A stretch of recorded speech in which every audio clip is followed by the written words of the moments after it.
Hello, you are watching Shalom World News. I'm Marina Grosu from Washington, D.C. Here are the latest headlines from around the world. Pope Francis said during the celebration of the International Day of Families on May 15th that the family is the main antidote to the problem of the demographic winter. The Holy Father made this point in a succinct tweet that was posted on his official Twitter account. The pontiff also appealed promotion of family-friendly policies that value life. Pope Francis said it is essential that social, economic, and cultural policies friendly to the family and the acceptance of life be fostered in all nations. He said the birth rate issue is central to everyone, especially for the future of Italy and Europe. The Department of Justice and FBI failed to uphold their mission of strict fidelity to the law when it initiated the Trump-Russia probe, according to Special Counsel John Durham. The Justice Department received Durham's final 300-page report, which was made public on Monday. Durham said his investigation also revealed that senior FBI personnel displayed a serious lack of analytical rigor towards the information that they received, especially information received from politically affiliated persons and entities. The Durham report looks into the origins of the FBI's original inquiry, known as Crossfire Hurricane. The subject of that inquiry was whether the Trump campaign colluded with Russia to sway the 2016 presidential election. After fighting broke out between the military and paramilitary forces on April 15th in Sudan, Juba's Archbishop Ameyu Martin implores religious groups to assist Sudanese residents seeking asylum in South Sudan. The Archbishop has asked all the religious groups in his archdiocese to open their homes to those who are fleeing to Juba, the capital of South Sudan. The Juba government reports that more than 50,000 conflict refugees have entered South Sudan so far. According to the International Organization for Migration, over 70,000 are internally displaced and thousands more have made their way to Ethiopia. Egypt and Chad have received flows of refugees from the northeastern African nation, 70,000 and 30,000 respectively. Representatives from 11 European nations declared their support for Iraqi Cardinal Sako amid the surging social media campaign against him. The patriarch, who leads the country's Chaldean church, has come under fire for his remarks over the political representation of Iraq's historic Christian minority. In a statement released on May 14th, the European states supported Cardinal Sako and emphasized the significance of his work defending Christian rights on the land that they had inhabited for over 2,000 years. European nations such as France, Italy, Spain, the UK, and the European Union released a statement endorsing the patriarch. The U.S. State Department submitted its 2022 report on international religious freedom to Congress on May 15th.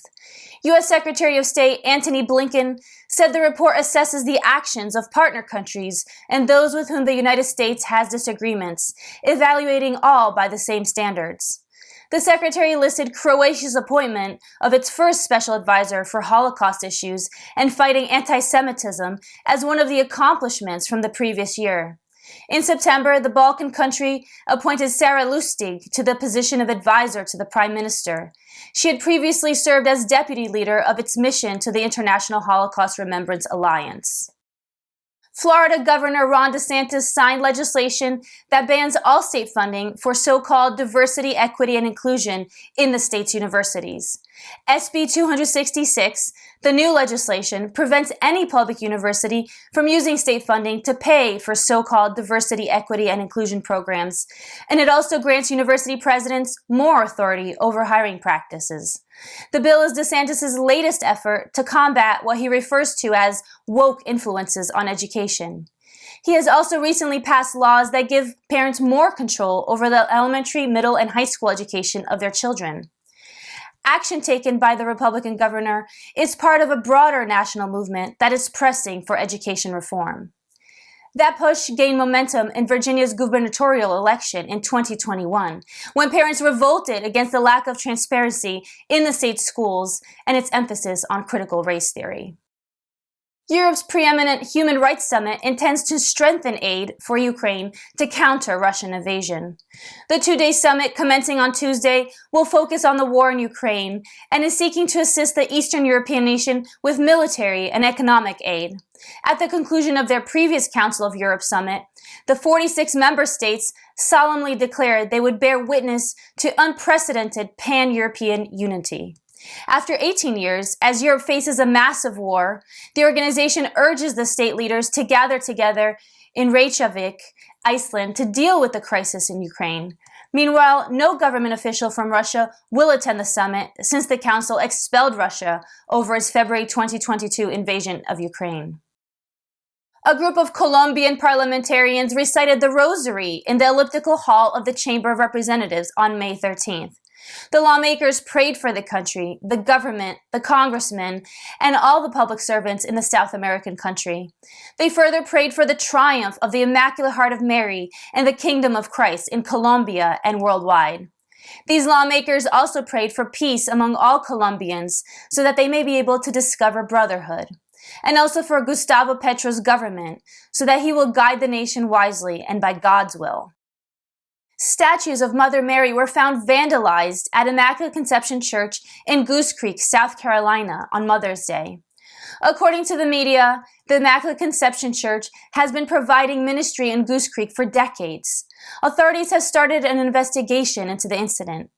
More than 300 churches have been attacked across the United States since May 2020. According to the nonprofit political advocacy group Catholic Vote, since the draft Supreme Court opinion proposing to reverse Roe v. Wade was leaked in early May 2022, over 155 church attacks have been reported. The Turkish presidential election is headed for a runoff, as the candidates fell short of 50% votes needed to form the government. Preliminary results indicated that neither President Recep Tayyip Erdogan nor his primary competitor, Kemal Kılıçdaroğlu, had received the required votes to win the election. Erdogan secured 49.5% of the votes, and Kılıçdaroğlu picked up 44.5%. As no candidate has won 50% of the votes, a second round of voting will be held on May 28th. At least 3 soldiers were killed and 12 others were wounded after Islamist militants attacked in northeastern Nigeria. Reuters reports that the troops were part of a multinational joint task force from Benin, Cameroon, Chad, Niger, and Nigeria, aiming to end Islamist insurgency in the region. According to a military source in Nigeria, 2 task force members were murdered when their vehicle activated an improvised explosive device as they were pursuing terrorists in the Areje region of Borno State. Meanwhile, 2 civilians working with the troops were also wounded in the attack. According to a source, the number of soldiers injured in the attack is unknown. Cardinal Carlos Osoros of the Madrid Archdiocese in Spain officially declared the closure of the Holy Year dedicated to St. Isidore Labrador in the capital on Monday.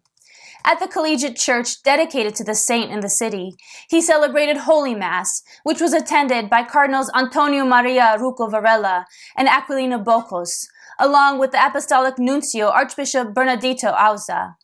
It was during this holy year that the incorrupt body of the patron saint of agriculturalists was exposed for veneration in 1985.